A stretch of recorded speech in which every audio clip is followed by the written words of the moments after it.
Hello and welcome again to the Hour with Jim Pellegrino, where today we have a lively, informative discussion with people from the worlds of economics, consulting, and healthcare. On this program, our guests include Nick Perna, internationally known economist and Webster Bank economist, Dave O'Brien, speaker, author, consultant, Dr. Jerry Kierans, Chief Geriatric St. Raphael's Hospital. So sit back, relax, don't move, and enjoy the hour.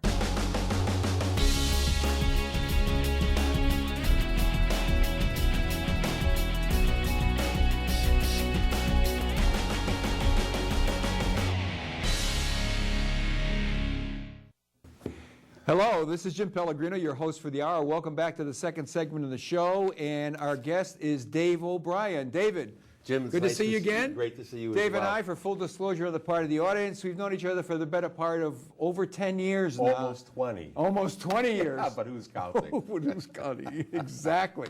Dave is the president of Work Choice Solutions, and he's been that since the year 2000.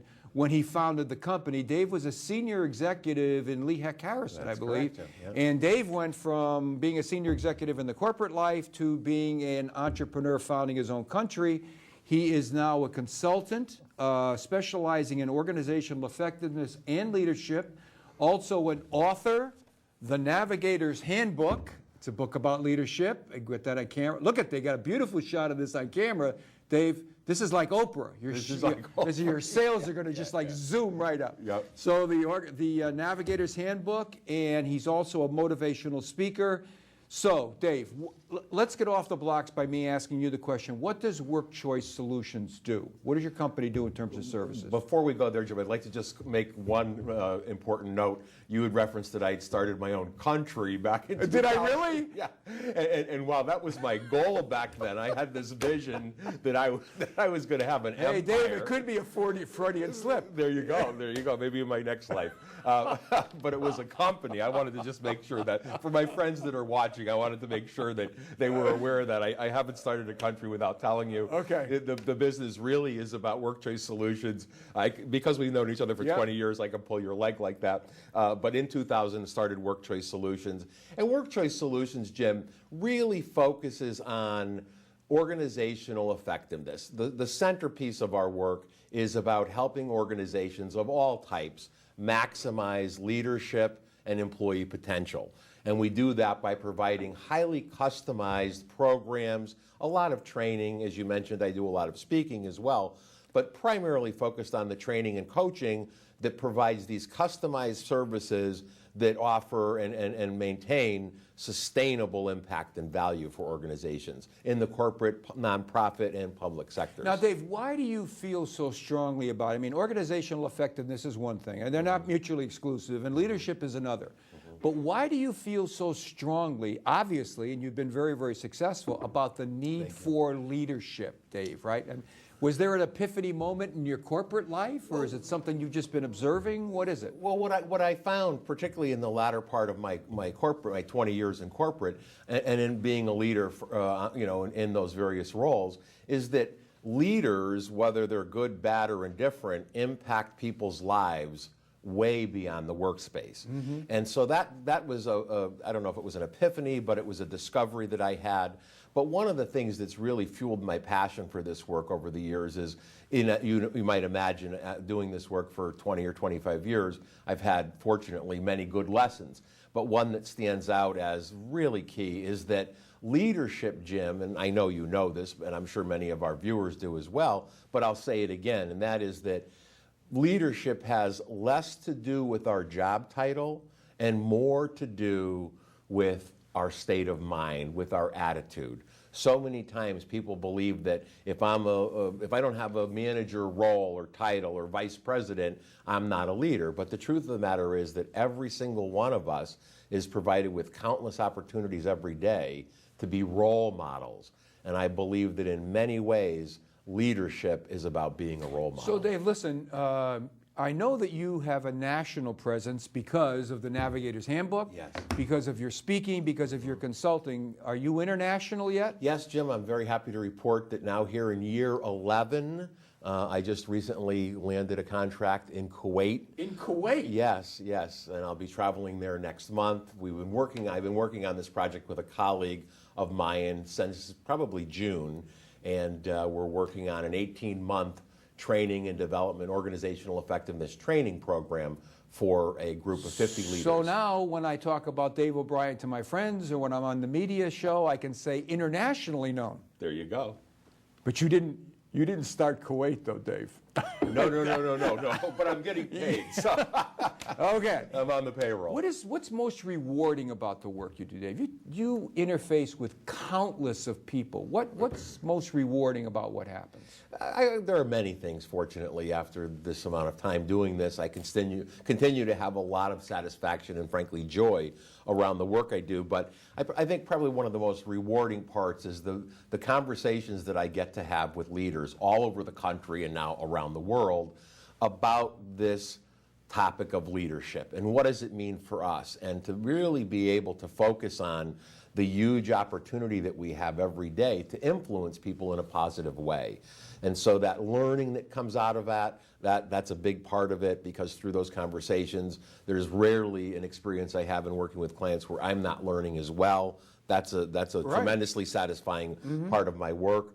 But also just to be able to have those common denominators of leadership surface, whether I'm working for a Fortune 50 company or I'm working for a nonprofit, and everybody in between. And so through that process, that's become a tremendous source of satisfaction Dave, for me. with the limited time that we have, when you're speaking with a group, whether it's a group of 200 or a group of 20 or working with people in that, what are the 2 or 3 messages that you want to get out there as it pertains to leadership to these groups of people? Number one is our influence is huge, and it goes way beyond the scope of our job title or the 4 walls that we call our workspace. People want to feel valued. People want to make a difference. There's a huge body of research over the years about what motivates employees and why people leave organizations. And again, money continues to be at the very low end of the list. And things like feeling valued, feeling appreciated, being able to do a good job, being able to be part of something bigger than myself. Those are the opportunities that leaders have every day to instill that, to motivate and inspire their teams to do that, and to be part of that. So it's the influence, it's the respect, it's the values. All of those pieces go into making a really successful leader. That values part, Dave, I heard an expression once, let me see if I get it right. It's managers do things right, whereas leaders do the right things. That's right. That's what you mean by the value part of the equation? Yeah, that's part of it, but it's also the organizations that I work with that are, I believe, at the top of their success and able to maintain that. One of the common denominators that I see is that there's a really clear openness and clarity around shared values. So it's not just saying, here, we're in this business to make a profit and to create shareholder value, but it's being respectful of, aware of, and respectful of the values that we share as fellow human beings. Dave, listen, as someone who talks a lot about leadership, I'm going to make the assumption that you've become a student of leadership. I mean, not only the giving of it, but the study of it as well. Sure. So let me put you on the spot. Whether or not you think in historical terms with leaders that you're familiar with, or present-day terms, or men or women that you see coming down the trail in the future, do you have in mind any examples for us of, I mean, by name now, people that you would consider to be really good leaders, whether they come from the profit sector, nonprofit sector, government, education? Do you have a couple that like roll off the top of your... Sure. Like who, Dave? Right away, Colin Powell, I believe, had and continues to be a terrific leader. Rudy Giuliani, I've had the good fortune of meeting them and hearing them speak. But closer to home, one that stands out for me is Dr. Jack Rowe, the retired CEO and chairman of Aetna. And I had, that has been one of my clients for many years, and I had an opportunity to meet him and actually do a program that he kicked off for me, now about 7 or 8 years ago. Being introduced. Yeah, and he and I had an opportunity to spend some time before the program, and we had great conversation about leadership. And one of the things that stood out for me about him, and it parallels many of the other highly effective leaders that I've worked with, and that is a very authentic, genuine, real human being who happens to have this broad leadership responsibility, but cares deeply about the people that work for him and knows clearly that he can't do it without them. Dave, there's a lot of people who watch the show that are interested in entrepreneurship. Certainly the crew has heard me say This is great water, by the way. Oh, Thank you like it? My well has not been working because of Wait a minute, that's your own private water. That's my own private water. Oh, Okay, all that's what it was. It's good to see you, Jim. I'm sorry. The entrepreneurial piece. The entrepreneurial piece. I mean, there's a lot of people who watch the show who have kind of a romanticized version of entrepreneurs. And I've had go out of my way to have a lot of entrepreneurs, successful entrepreneurs like yourself on the show. Various men and women who, when they get done, you can see they've been very successful. People have a tendency of thinking that, you know what, boy, is he or she successful. Entrepreneurial life is the life for me. Yeah. That's the romanticized version, Dave. Let's talk a little reality. I mean, let's go back 10 years with you starting this company that's been so successful. What was it like being an entrepreneur, Dave? Well, I got great advice from many people, one of them you, Jim, and I remember one of the things that you shared with me when I was in those very beginning stages. You said, follow your passion and know what that is, and the passion drives success. But more importantly, that's very important, but also important, I should say, is having a really solid plan with clear metrics in place. So it's nice to say, oh, I can go out and do this on my own, this is my passion, and I have built a reputation of doing good work. That's all important to be sure, but I think having a clear plan with clear measures in place and being conservative about it, I think, is also very important. I didn't start this business 10 and a half, 11 years ago, although at the time I did want to build an empire or a country, but really it was about doing good work and building off of that and building off the relationships. And I think so having a plan, sticking with that plan, not being afraid to reach out and ask for guidance. Having some capital, exactly, and looking at the things that you can bring to the equation, the marketplace or whatever it may be, and the needs that are not being met today, and having a good support system around you, Dave. Very important, Jim, for sure. Because when you start out something like on your own, you need that support system around you. For sure, yeah. And usually it's not a 9-to-5 situation, Dave, is it? No. But when you're doing what you love and you're making that difference and you're chipping away at it and you're seeing the success, it doesn't matter. You don't look at the clock. You know, Dave, that is a great point. I've had people who've worked for me and I've said, you know what, there's an axiom that says that after you work 40 hours, you can't be as productive. And I said, that's ridiculous. Yeah. The reality of it is you can be unproductive after 4 hours if you don't like what you're doing. That's exactly but you could be very productive after 12 hours or 16 hours if you do like what you're doing. And that's what you're just saying. Yeah, when I was writing the book, The Navigator's Handbook, there were times where I was productive at 2 in the morning. There would be times where I would have an idea and I would go back to the computer, go down to my office, and write for an hour or two. So, Dave, we got about timing has nothing to do with it. We got about 4 minutes left. For people who are thinking about becoming entrepreneurs out there, including a lot of the younger people, what would be the 2 or 3 characteristics that you say are absolutely required in order to be a successful entrepreneur? What would those characteristics be? Willingness to work very hard and do the time, to do the research, to do all of the work around planning and preparation, to have a lot of clarity around what it is that you're doing and why it's valuable, to be able to articulate that very well, to have a good support system around the individual, to have some good financial backing, of course, depending on the amount of money that needs to be invested.